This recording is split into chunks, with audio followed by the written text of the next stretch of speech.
وەکو هێزە سیاسیەکان باش خوێندنەوەی باشمان هەبێ بۆ ئەم بابەتە، خۆمانی بۆ ئامادە بکەین، بزانین لە چه قۆناغێکی هەستیارە ئەژین. ئێستا گۆڕانکاری لە ڕۆژهەڵاتی ناوەڕاست جاران قسە بوو، جاران تەحلیل بوو، جاران شرۆڤە بوو، ئیسا لەسەر ئەرزی واقع. بۆ ئەوەی بزانین گەورەی بابەتەکە بە هەند وەرگرتنی بابەتەکە لەسەر ئەرزی واقع چۆنە ئێمە پێویستە لە دانوستانەکانی نێوان ئەمریکا و ئێرانەوە دەست پێ بکەین. دانوستانی نێوان ئەمریکا و ئێران لەسەر چەکی ئەتۆم و لەسەر ڕۆکێتە بالیستیەکان و لەسەر بابەتی ئەبڵقەی ئابووری کە ئێران داوای ئەکا لابرێ و لەسەر بابەتی هێزە چەکدارەکانی ئەوانەی کە پیان ڕەنوەلایی یا وەلایەن بۆ ئێران هەیە. ئەم دانوستانانە ساڵی 2015 بە عەمەلی دەستی پێ کرد بە کراوەیی لە بەرچاوی دنیا. ئەگینا پێشتریش دانوستان بەردەوام هەربووە لە زمانی ڕەفسەنجانی و چەندەها ساڵیش لەمەوە بەردەوام دانوستان هەربووە، بەڵام نەهێنی بۆ نەگەیشتونەتە هیچ دەرەنجامێک. ئەمما لە ساڵی 2015 بە ئامادەبوونی 6 دەوڵەت کە بریتی بوو لە ئەمریکا و رووسیا و سین و بەریتانیا و فەڕەنسا و ئەڵمانیا کۆبوونەوەکان دەستیان پێکرد. کۆبوونەوەکان لەسەر مەبدەئەکەی با بڵین عینوانەکەی بریتی بوو لە کەمکردنەوەی عقوباتی سەر ئێران بەرامبەر بە تەنازولاتی ئێران لە چەکی نەوەوی. کارەکان زۆر چوونە پێش، ئیشی باش کرا هەتا لە سەردەمی ئۆباما، بەڵام کە ترامپ هات ئیشەکەی ڕاگرت، کارەکانی ڕاگرت، ڕازی نەبوو بەوانەی کە ئۆباما کردوێتی، ڕازی نەبوو بەو گرەوانەی بە حسابی ئەو ئێران لە ئەمریکای بردوێتەوە بە دانوستانی درێژخایەن و هەناسە و پش و درێژی.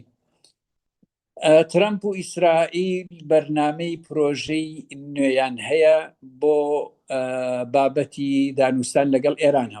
ڕازی نەبوو. پاش 10 ساڵ لە 2015 تا ئیسا دۆخەکە تەواو گۆڕاوە، لە بەرژەوەندی ئەمریکا و ئیسرائیل تەواو بووە، لە زەرری ئێرانە گۆڕانکاریەکانی ڕۆژهەڵاتی ناوەڕاست بە تایبەت کەوتن و لاخستنی سووریای ئەسەد و حیزبوڵڵای لوبنان. لە زەرری ئێران وازەحە زەرەرەکانی ئێران چییە؟ سووریا گۆڕاوە، حیزبوڵڵا مقاومە نەماوە، هەڕەشەی بەردەوام ئەکرێت لە ئێران. لوبنان بە جۆرێکی تر ئاڵ و گۆڕی تیاکراوە، حتا دوێنێ ڕسمەکانی حیزبوڵڵا و ئەوە ڕئیسی حیزبوڵڵا سەرکردەکانیان لە گۆڕەپان و جادەکانی لوبنان داگیرا. عێراق پابند کراوە بە هەندێک بڕیار و چاودێری وردی لەسەر ئەکرێ. یەمەن و حوسیش لە کۆتایی ئاڵوگۆڕەکانان.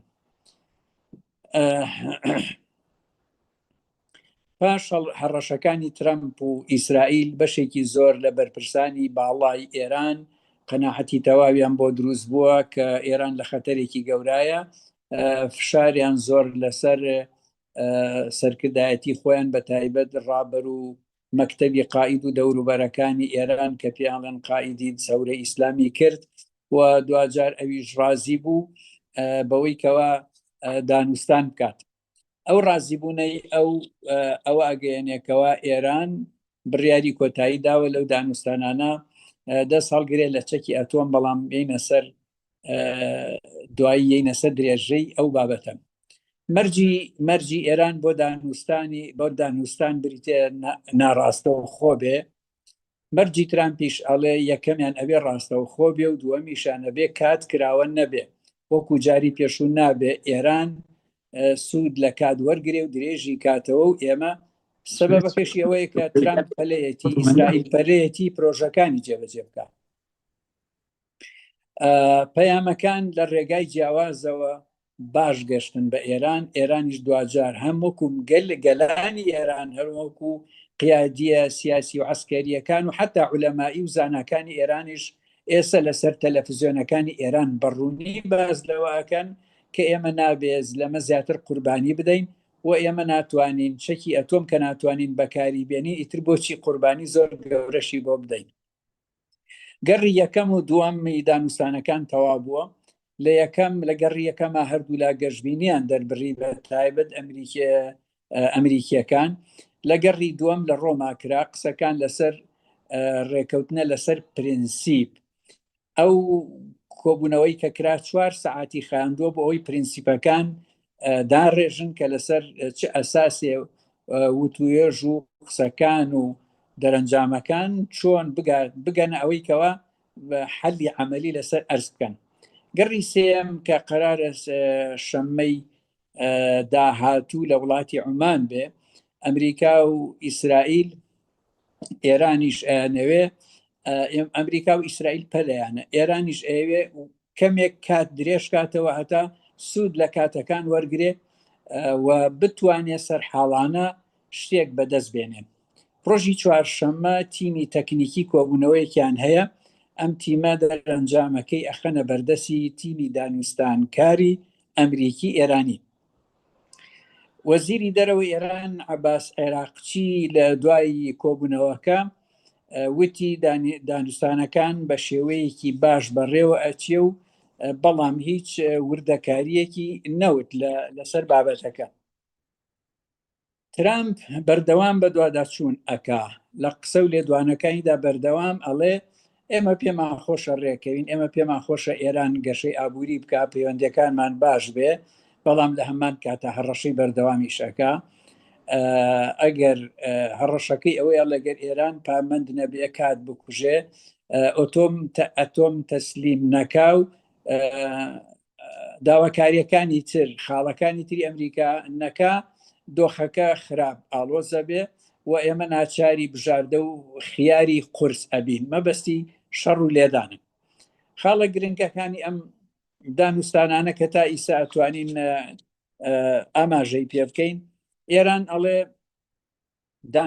ئێمە دانوستان ناکەین بە پرینسیپی خۆ بە دەستەوەدانیانی ئیستیسلام. ئەوە قسەی ڕاوێژکاری گەورەی ڕابەری ئێرانە کە ناوی عەلی شەمخانیە، ئەڵێ ئەمانەوێ ڕێکەوتنێکی هاوسەنگ بێن، نەک خۆڕادەستکردن، و لە بەرامبەریشدا ئەبێ سزاکان هەڵگیرن و هەڕەشەکانی ئەمریکا و ئیسرائیل بوەستێ. جا هەڕەشەکان تەمان هەندێک لە توێژەرانی ئەوانەی کە ئەڵێن معلوماتمان هەیە، ئەوەیە بەیناوبەین دەستیان وەشاندووە لە ئێران، بەڵام دەنگ ئەڵێن ئەبێ ئەو شتانە بوەستێ لەگەڵ ئەو هەڕەشانی کە لە ئیعلامە ئەکرێن. خاڵی ناوکۆکی کە داوای ئەمریکایە جگە لە وەستان و لە ناوبردنی چەکی ئەتۆمی یۆرانیۆمی پیتێنراو ئەیانەوێت لەسەر شێوازی لیبیا بە تەواوی دایهێڵن لە هەموو شتێکی ئەتۆم، هەموو جۆرێکی ئەتۆم. ئێرانیش دەست هەڵگرێ لە ڕۆکێتە بالیستیەکانیش کە توانایکی شوەربڕ و هەڵگری کڵاوەی ئەتۆمیان هەیە. ئەم داوای ئەمریکا ئێران نایەوێت تەسلیمی بێ بە شێوەیەکی ڕەهایی، لەسەر ئەوە ئەوێت دانوستان لەسەر ئەو بابەتە بکە کە ئێران ئەوێت تایە بهێڵێتەوە تا ڕادەیە کە هەموو ئەتۆمەکەی لە کیس نەچێت. وەزارەتی دەرەوەی عومان کە ئەو وەسیتە لە بەیناو ڕێکەوتون لەسەر ئەوە، ئەمە قسەی ئەوە، یعنی قسەی وەزیری خارجی ئەوانە، ئەڵێ وای دەرئەبڕن ئامانج لەم دانوستان و میانجیگیریە بریتە لە گەشتن بە ڕێکەوتنێک سێ پرینسیپی تیا بێ، سێ کۆڵەکەی هەبێ. یەکەم دادپەروەرانە بێ، یعنی قسەی ئەمریکاش بچێتە سەر و سیادەی ئێران و دەستکەوتی ئێرانیشی تیا بێ، سیادەی تا ڕادەیە پارێزرا بێ. دووەم هەمیشەیی بێتر جارێکی تر ئەم دانوستانە پێویست ناکە کاتە ئێران دەبێت چەکی ئەتۆمیەکەی تەسلیمکە. سێم پابندکردن، یعنی ئیلزام لە هەردوو لاوە بێ، هەر یەک تەنها یەک تەرەفە نەبێ، هەردوو لا کاتێکە بڕێ ئەکەون و ئیمزاکەن هەردوو لاوەکو یەک پابند بن بەو بڕیارانەی کە دەرئەچێ. ئەمەش ئەبێ ئێران خاڵی بێ لە چەکی ئەتۆم، بەڵام گەماڕۆیش لەسەر ئێران لا ببرێ.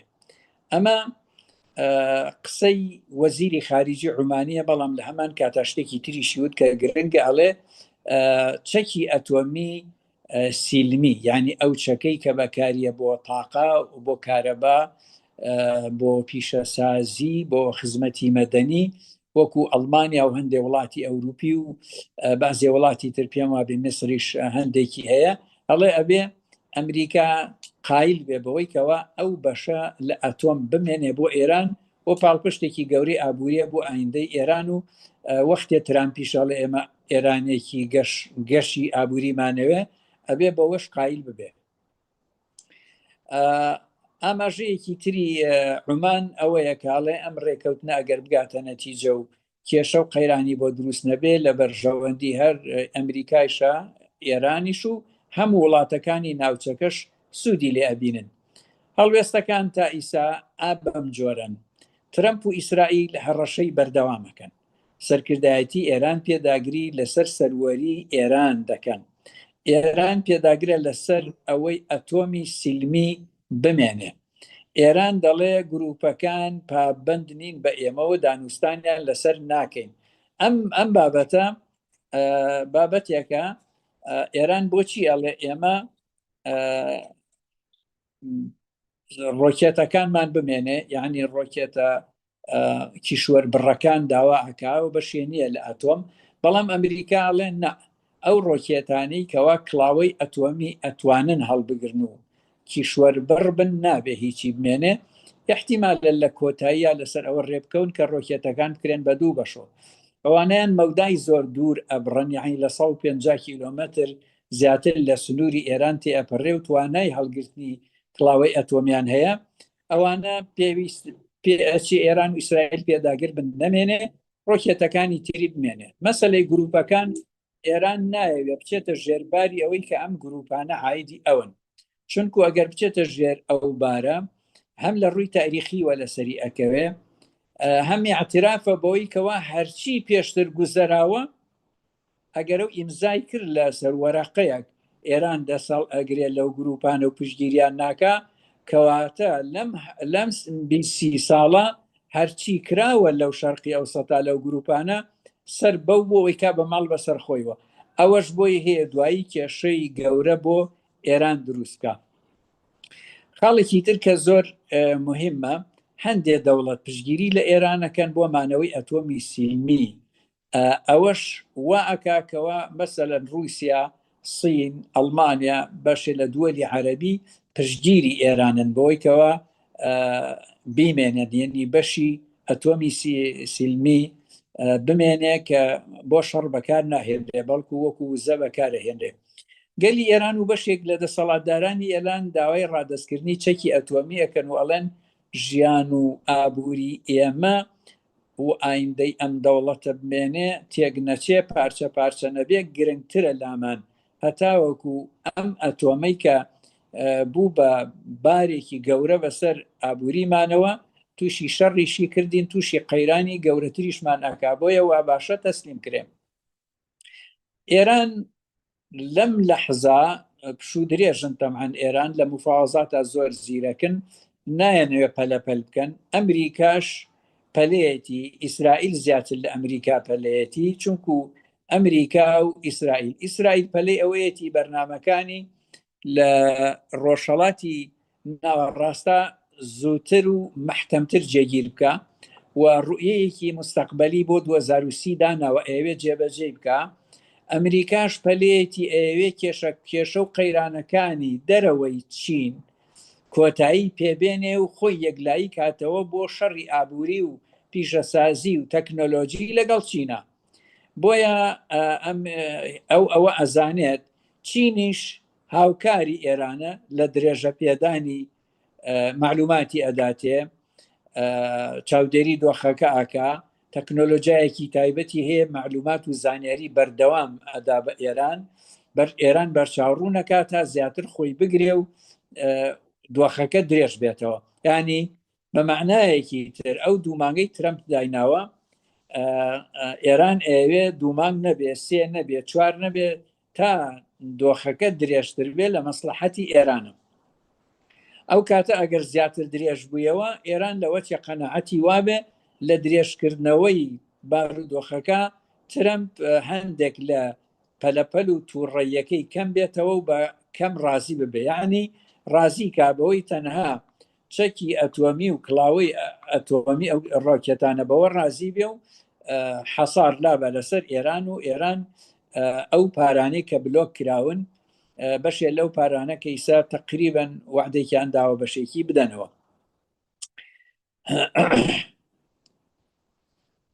ئیسرائیل لەم کاتە دەمێکیشە بەردەوام ڕۆژانش قسەکە پەلەپەلەکانی تا ئێستا کاریگەری لەسەر ڕوتی مفاوەزاتەکە نەبووە، کاریگەریشی لەسەر ئەمریکا نەبووە و قەنەعەتی شمایە ئەگەر زۆر پەلە بکە زۆر لەسەری بڕە ئەمریکا دوجار بەگوێی ناکە و دوور نییە کێشە لەسەر ئێران لە بینی ئەمریکا و ئیسرائیلە دروست ببێت، چونکو هەموو ئەمریکیەکان قەنەعەتیان بەوە نیە ئەم شەڕە بکرێ و ئەم لێدانە ببێ و ئەو شەڕێکی ئاسانیش نابێ ئەگەر ڕووبا. ئێمە بیرمان نەچێ ئەمریکا بە هەموو قووەت و توانای لە ئەفغانستان شەڕی کرد، هەرچی هەبوو هەرچی توانی بەکاری هێنا، بەڵام دوجار دوای 20 ساڵ سەرکەوتوو نەبوو، دوای 20 ساڵ مفاوەزاتی کرد لەگەڵ یانە ڕێکە و هێنانیوە تالیبانی هێناوە سەر کورسی دەسەڵات بە مفاوەزات لە ڕێگەی قەتەرەوە. ئەمەنجی ئێران بریتە لە مانەوەی سیادەی ئێران ئەم ڕژێمە بمێنێ، ئەم دەوڵەت و دەسەڵاتە بمێنێ، ئەتۆمی سیلمی بمێنێ، سەروەری دەوڵەتەکەی بەشێکی بمێنێ. ئەمە یەک. دوو، ئابلۆقەی ئابووری لەسەر ئێران لاچێت، ئێران ببوژێتەوە لە ڕووی ئابووریەوە، قووەت و هێزی دراوەکەی کەتمەنە بەرز بێتەوە، ڕۆکێتی بالیستی بە تایبەت ئەو بەشانەی کڵاوە ئەتۆمی هەڵناگرن بمێنێ، دۆسی گروپەکان نەکاتە ماڵ بەسەر خۆی. ئەمە ئامانجی ئێرانە.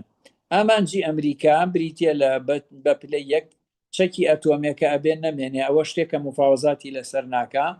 ئەو ڕۆکێتە کیشوەر بڕانەی کەەوە ئەتوانن کڵاوە ئەتۆمی هەڵگرن ئەوە نابێ بمێنێ، ئەوە لەوەکو چەکی ئەتۆمیەکە نیە. پلە دووە، دابڕانی تەواو لە نێوان ئێران و گروپەکانە بە عەمەلی و لە ڕووی پەیوەندی و لۆجیستیکەوە بە تەواوی نابێ بمێنێ، بە تایبەت ئەو یەمەن و حوسی کە بەشێک لە ڕۆکێتە کیشوەر بڕەکانیان دەستکەوتەوە و هەندێکیشیان بەکارێ ناوە ئاماژەشەکەن بەوە لە ئایندەشە ئامادەن بەکاری بێنن.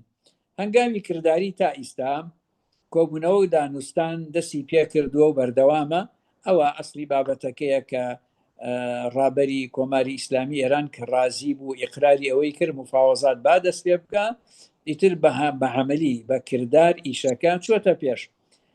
ئێران بەردەوام دووپاتی ئەوە ئاکاتەوە هەرچی ببێتە مایەی مانەوەی ئێرانی یەکپارچە، سیادەی ئێران، ڕژێمی ئێران، ئەوان ئامادەن لە پێناوی ئەو دۆخە هەموو باجێکی قورس بدەن بەمەرجێ ئێران وەکو دەوڵەت پارێزراو بێ.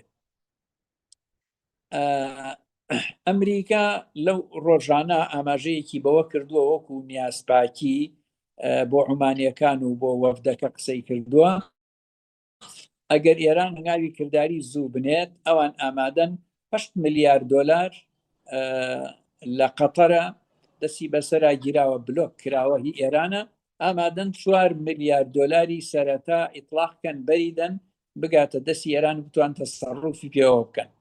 ئێستا کار گەیشتۆتە ئەم واقعەیە.